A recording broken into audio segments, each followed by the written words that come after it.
ಮುಗಿಲು ನೀನೇ ಹೆಗಲು ನೀನೇ ನನ್ನ ಬಾಳಿಗೆ, ಭಯವು ನೀನೇ ಬಲವು ನೀನೇ ನನ್ನ ನಾಳೆಗೆ.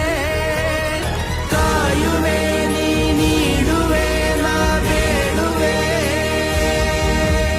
ನೊಂದ ಜೀವಕ್ಕೆ ಉಸಿರೆ ನೀನಯ್ಯ, ಜಗದ ಜ್ಯೋತಿಯೇ ನೀನೆ ನಿಜವಯ್ಯ. ಮಂತ್ರಾಲಯ ವಾಸ ಮಂತ್ರಾಕ್ಷತೆಯ ಅರಸ,